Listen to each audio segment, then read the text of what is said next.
Welcome to Connect the Plots, a new series where we connect movies that may or may not exist in the same universe. Sometimes they were never meant to connect, but in this case, the Conjuring Universe films absolutely do. The Conjuring Universe began in 2013 with the release of The Conjuring. The movies in this universe center around married couple Ed and Lorraine Warren, Catholic paranormal investigators who take on various cases involving supernatural and demonic entities that haunt the living world. The four mainline films are based on the most well-known cases that the real-life Ed and Lorraine tackled. Ed was a self-taught demonologist and lecturer who shared knowledge of their practices, while Lorraine was a light trance medium who could communicate with and see spirits. While the movies are inspired by real people and events, the Conjuring Universe naturally exaggerates what happened. After all, it's Hollywood. The stories follow cinematic arts that allow for character growth and drama. That said, I love how the movies distinguish their fictional Warrens with the real ones. It makes the viewing experience both fun and unique. Let's go through all the movies in order of release, then place them into timeline order later. The Conjuring 2013. We're introduced to the Warrens during one of their lectures. This one focused on a possessed doll, Annabelle, now contained in a glass case in their home labeled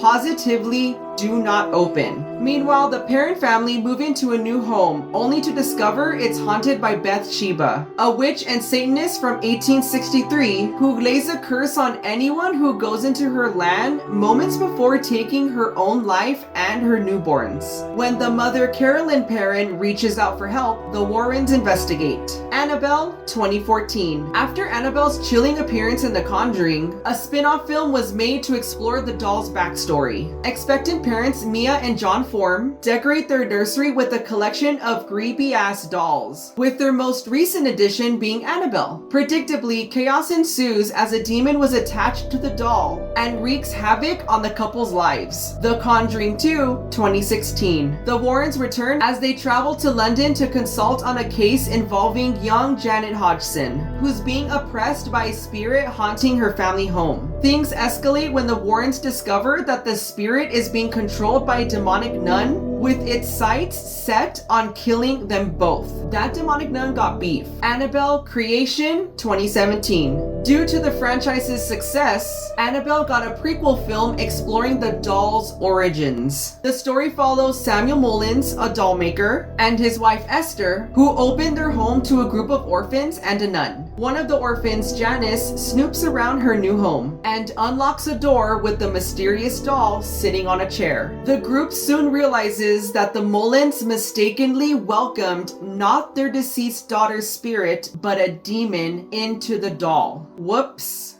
The Nun 2018. The demonic nun's appearance in The Conjuring 2 and cameo in Annabelle Creation earned her a solo film. The Nun centers on Sister Irene, a novice nun investigating the mysterious death of a fellow sister at a Romanian monastery. It quickly becomes clear that an ancient demon disguised as a nun is haunting the monastery. Annabelle Comes Home 2019. This installment shifts focus to Judy Warren, the Warren's daughter, who's left at home with babysitters while her parents are away. When one of the babysitters opens Annabelle's case, evil is unleashed, and they learn why the doll was sealed away in the first place. Sometimes you just gotta obey the sign. The Conjuring, The Devil Made Me Do It 2021. The Warrens return to tackle one of their most famous cases, helping prove that Arnie Johnson, arrested for murder, was possessed by the devil. This is one of the first and most famous recorded court cases to use demonic possession as a legal defense. Was he found innocent?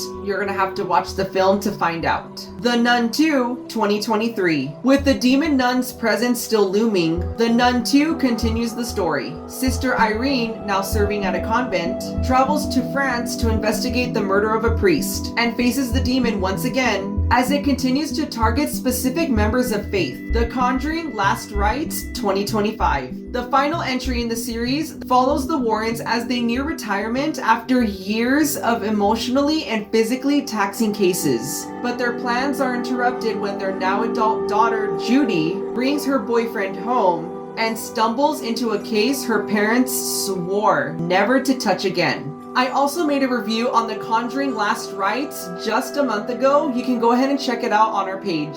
That was all 9 movies, and now we're gonna put them in timeline order. It starts with The Nun and Annabelle Creation, where we witness the origins of the demons, the demonic nun, and the demon that possesses the Annabelle doll. Then comes The Nun 2, where the demonic nun continues her reign of terror, taking the lives of those who cross its path while searching for a powerful artifact. Next are Annabelle and The Conjuring, where we follow Annabelle's journey before the Warrens acquire it and seal it away to contain its evil once and for all. Also, we are officially introduced to the stars of the universe, Ed and Lorraine. After that comes Annabelle Comes Home and The Conjuring 2, which ties up several loose ends on the demons that have been causing havoc for decades. Lastly, we have The Conjuring, The Devil Made Me Do It, and The Conjuring Last Rites, where the Warrens reach the end of their career as the cases they take on become more dangerous than ever. There are also 2 other films that are loosely connected to the Conjuring universe: Wolves at the Door, which I haven't seen and don't plan to, and The Curse of La Llorona, which I did see, but I wasn't a fan of its portrayal on the iconic Mexican urban legend. Keep in mind there are overlapping moments in the series, but each placement on the timeline follows each movie's main plot. I'm sure someone has stitched them all together into one long supercut, and honestly, that might be the best way to watch them. The universe is a blend of fiction and true events, and perfect for spooky movie marathons with friends and family. Now for the award ceremony, my favorite part of this show. This is where I give out fake awards to the lineup we just covered. First up, the MVP, Most Valuable Paranormal. This award goes to the strongest entry in the franchise, The Conjuring. It's the scariest, most atmospheric, and it sets the tone for the rest of the series. The runner-up is Annabelle. Next up, the Best Supporting Haunter or Hauntress for the most horrifying creature. That award goes to Bathsheba from The Conjuring for cursing her land, killing her newborn, and hanging herself. Runner-up is Malthus, the demon attached to the Annabelle doll. Up next, the Too Good to Be True award. For the based on a true story film I'd least want to live through, The Conjuring 2. That poor family, especially that poor mother. She's single, she got 4 kids, and her house is all beat up.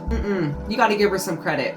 Runner-up is The Conjuring, The Devil Made Me Do It. Spoiler alert if you haven't seen it, but there is an actual human person doing witchcraft and is taking control of people. That is scary as heck. Lastly, the Weak Faith Award. For the weakest entry, The Nun 2, with Annabelle Comes Home as the runner-up. They gave us little bits on new information and felt more like scare-a-thons than an actual story. I hope you enjoyed the very first episode of Connect the Plots. I'd love to hear your thoughts on the series in the comments. Don't forget to binge watch The Conjuring Universe for a good scare, as Halloween is just around the corner. At the time of recording, they're all available on HBO Max, and you can rent Last Rites on various apps. Bye guys!